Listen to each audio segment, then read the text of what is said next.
I don't know how I would. It's like if you were to buy that at the I don't know how I would. $100 sweatshirt, Right. yeah. But now it's here. But the way he found out.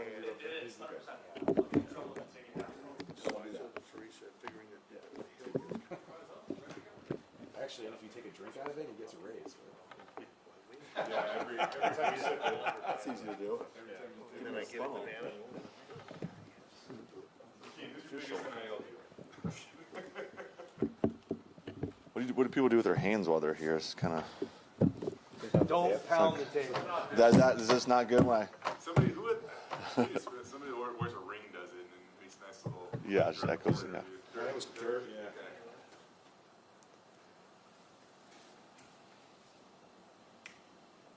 Okay. You've been one of the groups that have been pretty healthy. You know, you've had most of your starters out there for spring. How nice has it been to have such continuity for? Because it seems like spring's usually a time where you have no offensive linemen out there. Yeah, normally after season, those guys are getting some sort of surgery procedure done. Normally you're waiting for like 5 freshmen to come in, and there's this big gap. And we've been super lucky to have 19 offensive linemen in the program right now, so that makes distributing reps good. And if you can do that, then you can actually get guys work. We've been in spots in the past where we've had 9 offensive linemen, and now you're just trying to hold it together and make sure you can run through drills. So we've been able to make sure guys are getting quality reps, getting better at specific components of their game without just having to like get in there and get into the meat grinder mode. So it's been very helpful to have the depth we've had. What's it been for like guys like Roger and Mason, who they missed a good portion of last season, and so what's it been like for them to have some fluidity, I guess, and be healthy in spring ball? Yeah, because even when those guys came back, they were still not 100%. So they were still trying to figure out their bodies and weren't super confident in what they were doing. So it was good for those guys to be like, look, you're healthy, you're full go. Like now you can cut it loose and kind of get back into like their premier mode of play. Which even last year when we kind of got them to come back, they were still kind of like figuring out how to manage their injuries. So it's been awesome for those guys to develop and just kind of get good reps where they're feeling at 100% or as close to 100% as you can playing the snaps those guys play. Like those guys' bodies are never going to feel 100% ever again, even when they're 50 years old. So that's the nature of playing offensive line. It's just such a physical, demanding position that it just wears and tears. So it's really good to see those guys out there and looking fresh and moving around really well. As a group, are you guys ahead? Because if I count, I think 9 guys started at least one game that have returned. Am I right on that? Yeah, I think that's like the first time in my career we've had as much experience coming back at so many different guys that have been able to start meaningful games and get meaningful time. Now that's a product of we had a lot of guys injured last year that had to miss a bunch of times. So it's good that those guys have game experience. They just know it's you can never recreate it. And we try so hard to create all these situations in the offseason in spring ball that mimic what it feels like to play on the blue. And you just can't recreate that. It's impossible. Just the excitement, the arousal, the emotion, the energy. So it's one thing to try to simulate it, and we can say, hey, we're having scrimmage 2, and it's like a game, treat it like it's a game. And those guys are like, well, yeah, it's not a game. It's not a game. So it's good just to get those guys that have game experience to know, because they know, like, okay, I have to have a little bit more urgency in just everything I do, because they know what it feels like to have a good play on Saturday and have a bad play on Saturday. Like they feel that, so they know that they can work to put themselves in the best position possible. With Cage, he had a couple decisions he could have made. He could have gone to the NFL. He could have maybe tried to get a major payday somewhere. What for him to be here? How big is that for your group? And what does it say about him too? I guess in terms of just his mindset. That he thought this was the best place for him. I think Cage falls under that umbrella of guys similar to Ashton, where he is a bona fide NFL guy. So he knows that he can develop here. So he doesn't need to leave to chase money somewhere else. He's like, okay, what's his big payday? Ashton's big payday is what? It's the NFL. So he's not going to go chase a couple little extra dollars here and there and a car here and there, because they know like it's about the development. Like that's our whole thing, is guys developing. And like that's what the NFL scouts said. They've said, hey, we're really glad that he's staying, because we know like he can develop and he can still improve. Like as good as Cage is, like he still has the components of his game he's trying to work on and master. So he can do that here, as opposed to if he transfers, now he's learning a new system and he's learning where the bathroom is and what the call to the right is. And that just takes time. Where here he can just focus on his development, his growth, and be better than he has been yet. So we're real excited that obviously that he's here for his own good too, because it's going to help him develop and increase his chance, his draft stock. In terms of that draft stock, I mean, maybe only for another week, but right now the highest player ever drafted from Boise State was a left tackle, or was a lineman. I mean, was a tackle. I mean, the history of tackles getting drafted here and the success they've gone on to have in the league too. I mean, just to say like, yeah, you can stay here and you can be a first-round pick at Boise State. You can make that all your dreams happen by staying here. How much has that history of what the draft's done for this position here help? How much did that help with that? That helps tremendously. And again, those guys that have been successful, that have gotten drafted here, those guys have been developmental guys. Like those guys have come here, maybe not highly recruited, maybe not a lot of people had a bunch of stars attached to their name, but they're like, hey, here's the blueprint. If you're willing to put in the work, if you're willing to put in the time, and you stick to the blueprint over the course of 4 years, you can develop into a really good player. And that's hard to do. That's even hard to do now more than ever with the NLI stuff, with people leaving and getting frustrated. It's like, man, can we work without immediate reward? Can you put in extreme, intense work without someone patting you on the back immediately? And that's hard to do. And the guys that do it, the guys that do stick it out, they've shown that it helps in the long run for them to be really, really good players in the NFL. What makes Cage Casey a bona fide NFL guy, like you said? Again, I don't know. It's not me that says, like, when people say that to me, like, I thought Cade Beresford was a bona fide NFL guy based off his measurements, how he tested, his mentality, how he prepared, and obviously that didn't work out as well. But like NFL scouts, those are the people that are telling us like, this is what we think of him. So it's not necessarily like the people's opinion in the building. It's people outside the building that see him, that see his ability, that see his measurements, that see his athleticism, that see his film, that see him practice, that are giving us the feedback. We try here at Boise State hard not to have like opinions. Like if I were to tell you, like I would say like every single one of my offensive linemen should play in the NFL. Like I love those guys. I know how hard they work. But that's just not the case. So I try not to get like my own emotions and my own opinion. It's like, what are people that are in the NFL? What are they saying? And that's kind of what we use to kind of give guys feedback. I mean, in the NIL world and stuff like that, what does it mean? Roger's driving a car, Cage got a car. Like, what does it mean for those guys to feel that support? Because oftentimes in the past, it's probably been more of like the skill guys that have kind of had those luxuries or whatever. So what is it like for your group to see that support? I think, again, the big thing here, like whenever we're trying to find guys that fit our place, it's guys have to be interested in value. Coach Dan's talking about this. Like, Boise State has a ton of value for these guys, a ton of value, on and off the field, And the cool thing about living in an awesome town like Boise is they love football, and they want to help. And their Boise Nation is going to come out, and they're going to support us, whether it's game days on Saturdays and being super loud and the conference championship, or whether that's local businesses finding ways to get guys a little something here and there. We're never going to outbid anyone. It's never going to be, guys that are chasing currency. So the guys that we have that are getting, little things, little cars here and there, it's because of Bronco Nation. Like, those guys want to support the team. That doesn't mean you need to write $1 million check to just a random kid. It is like, okay, these guys have proven it on the field. Now people in the community want to help support them and make sure that they feel welcome. You know what I mean? And whether it's a sandwich or a hamburger or a car, like there's little things that the community does to support the guys. And it's an awesome place to be. Like, love this place because of how much community support we have.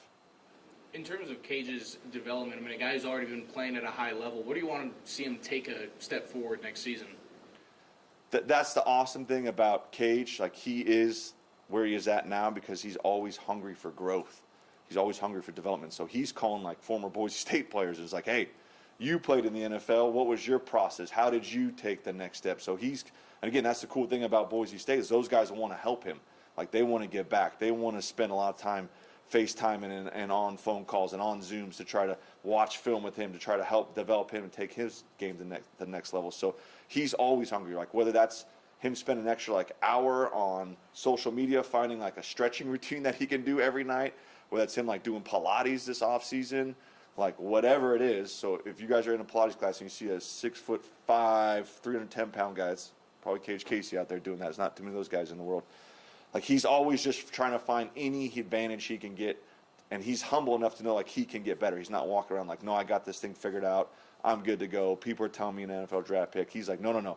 I have to get better. Like, what can I do when no one's looking, like in the evening at his apartment on the weekends in June and July, to put himself in position to play his best ball? Because he loves his team. Not because, again, he doesn't come to us and say, how can I increase my draft stock? He's like, how can I be the left tackle to make sure that this team has success? And he's a total team guy.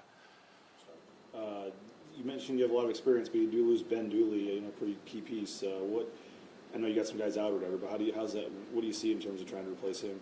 The funny thing, the biggest thing with Ben Dooley is the decimal level in the O-line room has gone down a little bit. Like, he's one of the most vocal, like, he would just be singing as he's walking through the halls. Like, he just has that, like, energy that he brings. So we can find people to, like, replace how he reach blocks. Like, that's not hard to do. What he's going to be hard to do is, like, just all the intangibles, like the way he communicates, his enthusiasm, like I said, his energy. Like, he always had juice. He was always great in the meetings, talking and communicating. So that's where guys still are trying to fill the void. Like, we haven't done that yet in this spring. Like, we're still trying to fill the void that Ben left, not necessarily on the football field, but all the other things.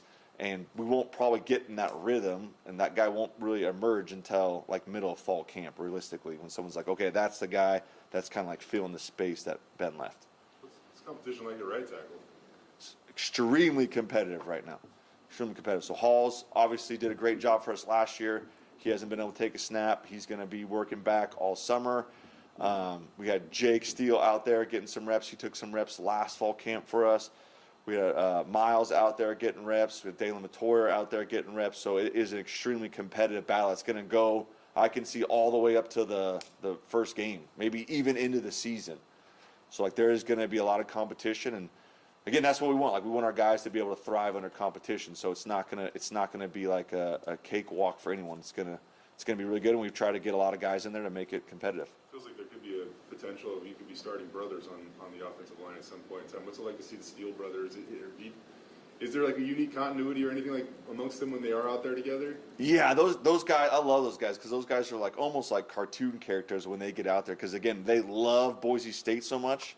Like, they have an immense, like, deep love for Boise State, but they're also brothers, like, love each other too. So it's fun just to see those guys interact. Even in the meeting, they're like holding each other accountable and like, come on, brother, like, you gotta get this, like, so it's awesome just to have those guys out there because they love each other, they love Boise State, and they bring a ton of good energy that we need. So they're definitely going to be on the field at the same time for multiple snaps coming up this year. Like, I definitely could see that.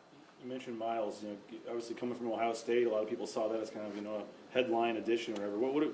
What have we kind of seen from him coming in here? And you mentioned obviously he's battling for the right tackle spot.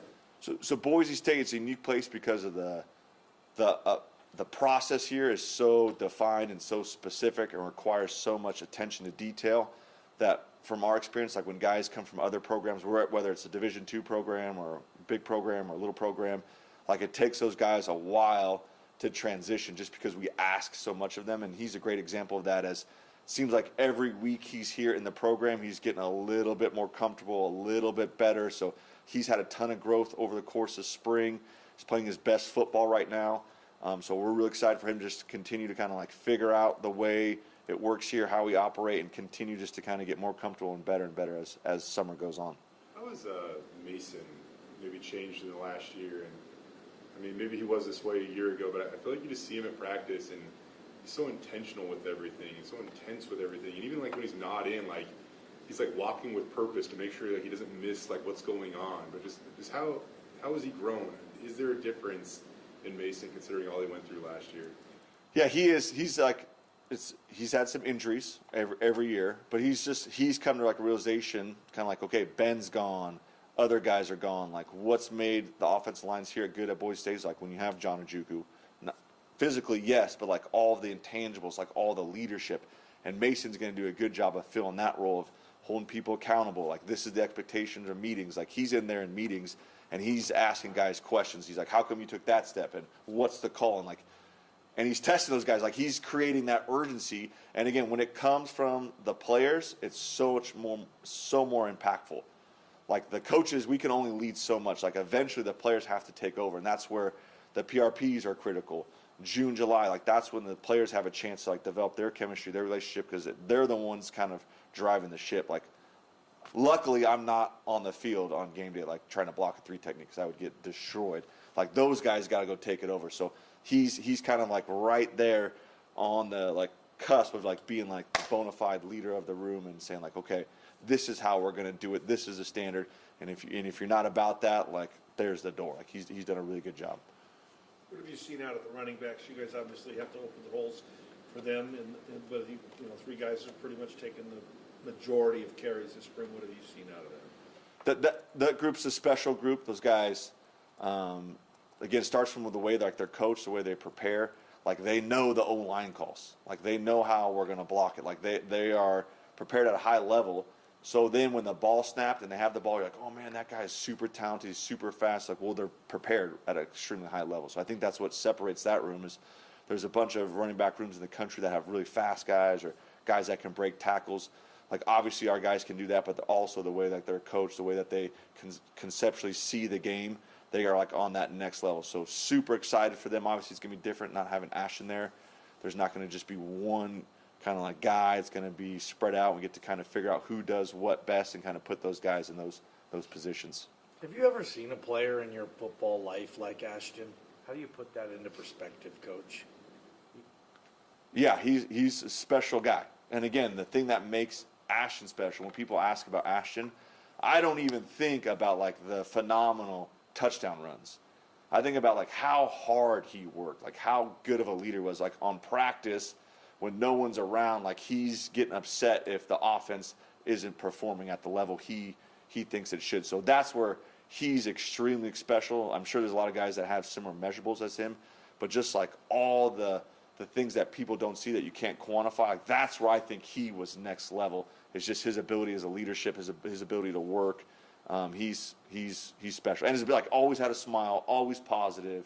Like he's a special dude. I hope he's gonna have a super long career. We all get to watch him see do big things.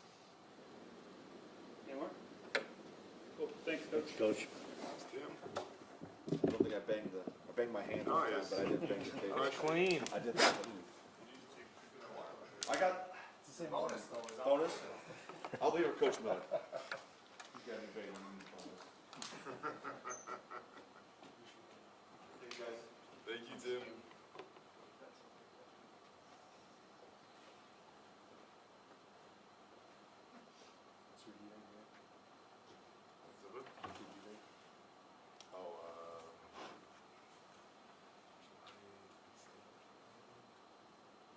Pretty similar to Yeah, really. Brooks was the fifth.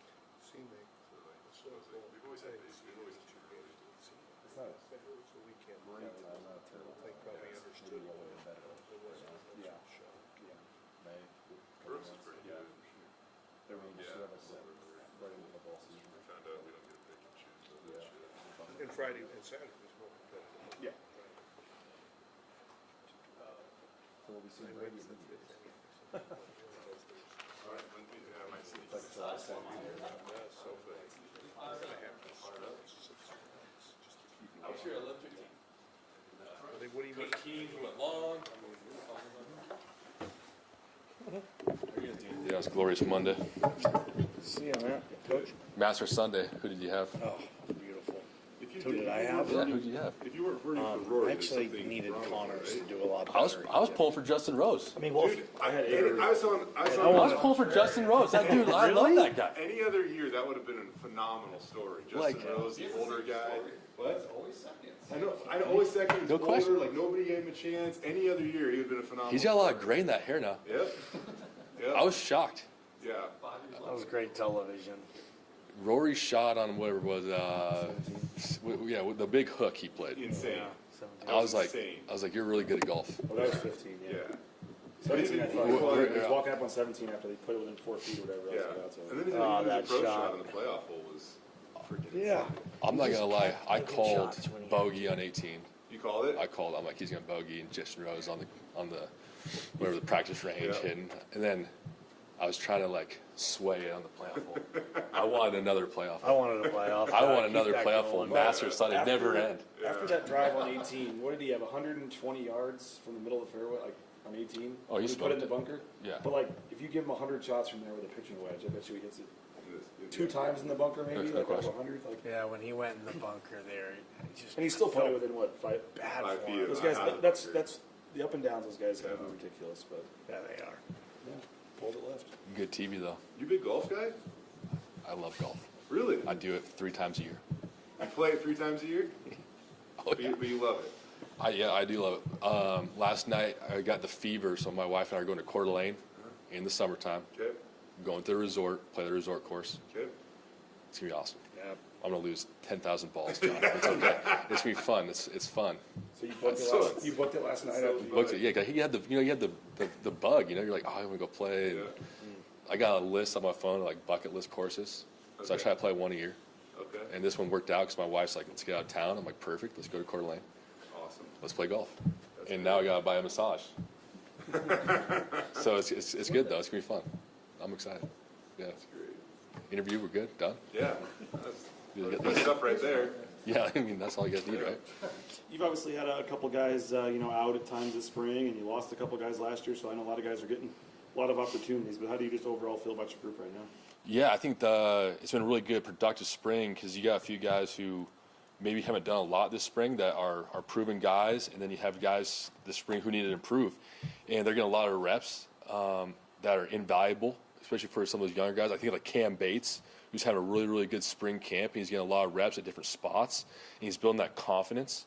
You can guys like Chase Penry and Ben Ford, who have been more role guys that are playing more every down, and they're making plays out there and doing their part. So these 15 practices, they've taken full advantage of them, and some of those other guys maybe, whether it's recovering from something or maybe taking a little bit off their legs, so they got a lot of miles on the tires, has been good for them too because they're still getting a lot of good work in other avenues. You mentioned Bates, man. I forget if it was Tuesday or Thursday. We were out there, and he had 3 or 4 just long, nice catches again. He down to punt at the 2-yard line on special teams. Like, seems like every practice he continues to make more plays. How much did last year's getting his feet wet a little bit help him? And what's kind of the ceiling for a guy like that? Yeah, I think even for Batesy last fall, he was very much a role guy, limited with the amount of plays he had per game. That's by design. You give him that confidence of you know exactly what you got this game plan, go execute that at a high level.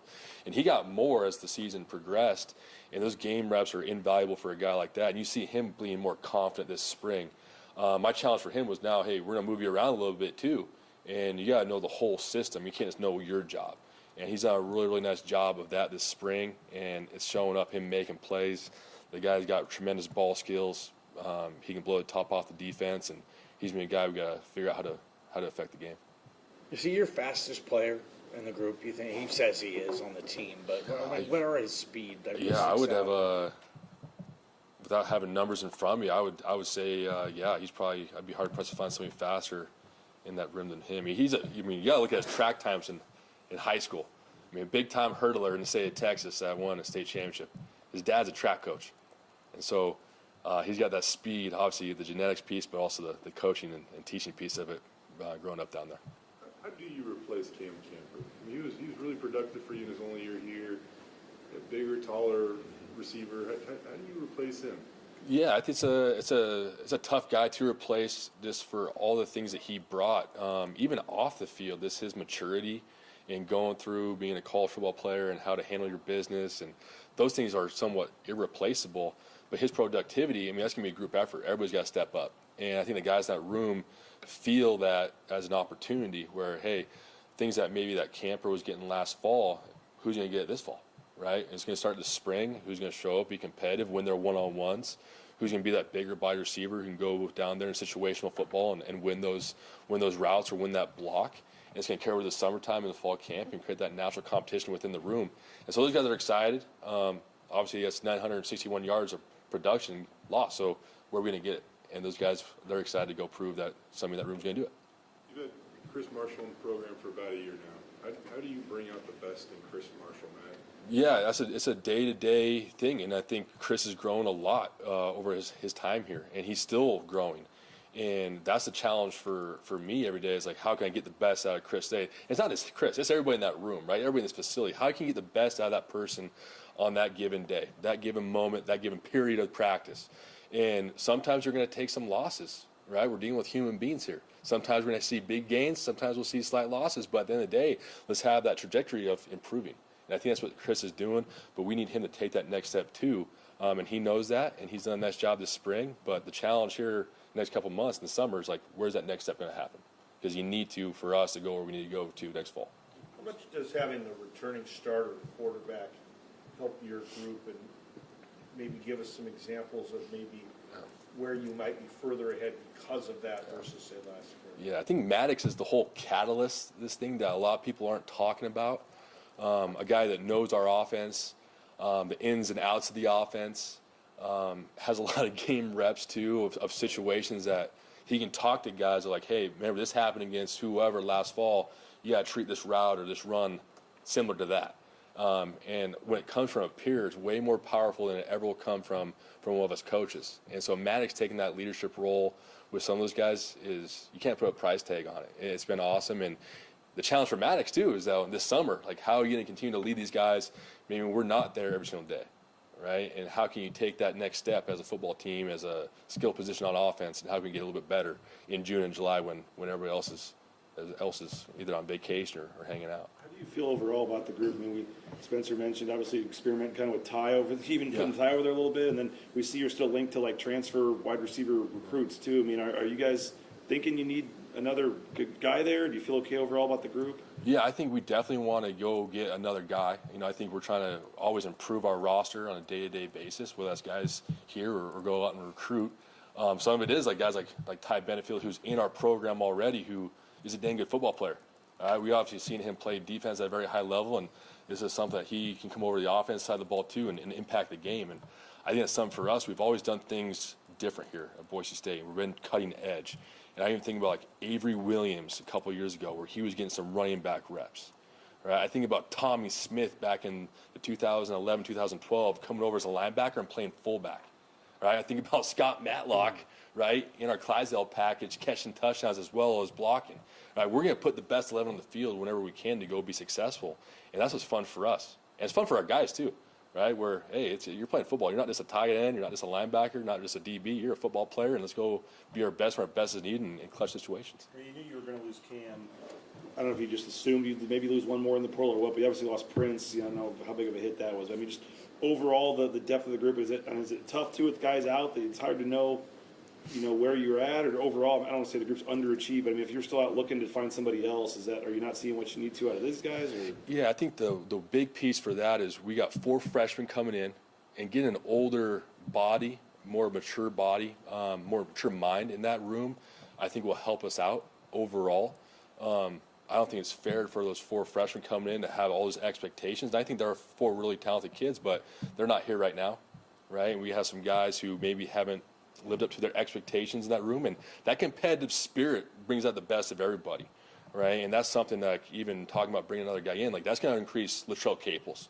That will increase Cam Bates and Ben Ford, right? And that competitive nature, we do it together, we do it with each other, we're going to be the best unit we can be, right? It's also going to help the defense out, right? Like, that iron sharpens iron mentality. And so, yeah, we're always trying to improve. I'm always trying to improve as a coach. We're always going to try to improve this roster. When you have somebody that comes over from the defensive side that hasn't sat in the room, maybe doesn't know terminology, I don't know, what's the greatest challenge for somebody to try to play receiver that maybe isn't familiar with all the nuances? Yeah, obviously, like, the terminology is a gap. We spent some time talking about that. But in the day, football's football, right? The terminology might not be what somebody's used to, but like, hey, go run a corner route. Like, they know what a corner route is, or go run a go route. They kind of got that figured out. Some of the nuances of playing the position, maybe they haven't played it for a while. It's a little bit different, but it's like riding a bike. You kind of get back in the flow of things, and it obviously helps you go out there and make a play, get that confidence going a little bit. Like, that belief thing is huge, right? And so I think that's a big part of, like, how can we get that confidence installed early in terms of somebody that's playing both ways and give them some early success. And then that confidence piece, that's a hard thing to really contain. Once you get that, let's just go play ball. I think when it comes to injuries, I think there's maybe sometimes an assumption that, time heals all wounds. And I mean, you might be somebody that can relate that not all injuries are created equal, if you will, and some linger. What happened to Austin Bull, a few years ago? I mean, that was a pretty devastating injury. And it still feels like, there'll be times where you might feel the effects of that. So as he kind of just continues to ebb and flow his way back to trying to get as healthy as he can, what's it like for you to kind of help him along that process? Like I said, I mean, you had your own fair share. You could probably identify with some of it. Yeah, I still feel it every morning when I wake up, and it's not as much fun anymore when I'm playing with my 2.5-year-old, and she's, beating me around the kitchen table a little bit. But for a guy like Austin, yeah, that was a pretty traumatic thing he went through a couple of years ago, and he's a tough dude, right? There's no questions about that with all he's had to overcome and fight through with that injury train to get back to where he is, and being able to just be a support system for him and try to find different ways to be creative to make that body feel better. He's got a lot of miles on his tires too, a lot of reps that go unnoticed, whether it's a practice rep over the last 5 years, that it adds up over time. And so don't question his toughness, but find creative ways to keep his body fresh, maybe take a few things off him during a practice time is going to be really important for us. But I think he had a really nice spring too and has improved. And that was a big goal for us this spring with Austin is you got to improve a couple things here, all right, and then let's get your body rested up. Just with bringing someone else new through the portal, obviously you said someone more experienced, a little older. What else are you looking for? Is it just the best possible, or are you looking for, say, a certain type of player? Yeah, I think obviously best available is a huge piece, but also a guy who's going to be an impactful person in this program. We're not just going to go find a really, really good player. I mean, we're going to go find a really, really good player who's an even better person, who's going to come into our locker room and be an impactful guy in a positive way and not a negative way. And I think sometimes with this portal stuff, like you're just out there shopping a little bit, right? And for us, we're still going to do our homework on them, and we want them to do their homework on us too to make sure it's a good fit, because that's a huge piece for us, is our culture in that locker room, and we're not going to sacrifice that whatsoever. You mentioned You mentioned just the 900 yards, whatever, available with losing Cam, but with a new offensive coordinator and Ashton gone, I know you guys are going to run the football, but it seems like the passing game, could have a little more of a role this year. Is that exciting too for the guys in your room? Yeah, I think it's exciting for everybody. But at the end of the day, like, what do you got to do to win the game, right? If you got to run the ball 100 times or throw it 100 times, our guys are all in on what do we got to do to go win. And if that means, throwing the ball more, awesome. That means blocking safeties in the run game, hey, we're going to do what we got to do. And I think that's what's really, really fun coaching these guys, is there's low ego, high output, do whatever it takes for us to go win. We saw the very first spring practice, you guys busted out the double pass. What do you see in terms of, Nate and just you guys as an offensive staff and how things are going to be different or similar? Yeah, I think having some of that fun there with some trick plays or some funk plays is always good for our guys. Keep defense on their heels a little bit. We'll evolve a little bit, but, our system's been in place here for the last couple of years, and how can we tweak it a little bit? Obviously, play caller mentality is going to be a little bit different than when Nate and Coach Cutter. It'll be a little bit different, and that's okay. The difference is good. Change is good sometimes. But I think the base rules and kind of really you peel back the layers of this offense, the same things are the same in terms of the core, right? Like who we want to be. We want to be a downhill physical run team. We want to stretch the field vertically in the pass game, have elements of surprise, right? Whether it's a trick play, maybe it's a mixing of a tempo. And then we're going to feature guys who can go win us football games in terms of the playmakers. And they got to be their best when their best is needed. Just going off the offensive coordinator stuff, with you being a co-OC now, how's that been for you? Has it changed things much for you, or is it kind of different perspective, same thing? No, it's pretty similar day to day. It's been awesome. I mean, me and Nate have worked together for a lot of years. So we kind of have a good rapport with each other, and we can kind of anticipate certain things with each other. And it's been a lot of fun. And I know we're all looking forward as an offensive staff of continue to have fun and continue to grow, continue to get better, and impact our guys the best we can on a day-to-day basis. And at the end of the day, it'll give them the confidence to go cut it loose on game day, which is the main goal every week. I don't know if you've been asked or not, but did you throw your name in that hat, or were you a little disappointed that you didn't get it? Or? I'm just like these receivers, like, hey, run, pass, whatever it takes to win the game, I'm all in. I'm a Bronco, been here over a decade. Both our kids were born at St. Luke's. Like, I don't care if they give me the janitor role around here. Like, I will do it the best of my ability, right? And I want to impact the people around me. And, yeah, that's my day-to-day. That's my impact. My purpose when I wake up. Whatever role I get, all right, I think you got to be your best, and you got to start in that role. And so I'm excited to support Nate and be the best I can be for him so he can go have success. Because that's hey, we've been friends for a long time, played together, coached together for a long time, but at the end of the day, that's one of the best human beings on this planet. So I want him to have success. Myself, Johnny's question here. Always very concerned about who's in the box, who's not in the box. You've always been a sideline guy. His roles evolved. Nate was next to Dirk last year. I don't know. Spring game coming up. I don't know if you guys simulate any of that stuff, but what do you kind of envision and why, I suppose? Yeah, I think I don't want to speak out of line. I know I'll be on the field. I'll be on the field. I've been on the field really all but 1 year of my coaching career, and I started calling plays in the box, and I was no good. So I went down on the field, and I could see a little better, had a better feel. And so I'm probably best suited on the field with some of those things. And Some of the other spots, obviously, is a work in progress. We'll find out. That's what spring practice is for us coaches, too. We got to figure out the best process for us on a day-to-day basis, and so we can go be our best for our guys on Saturdays in the fall. Anything else? Easy money. Appreciate it. Thanks, Coach. Appreciate you guys. How's the baby now?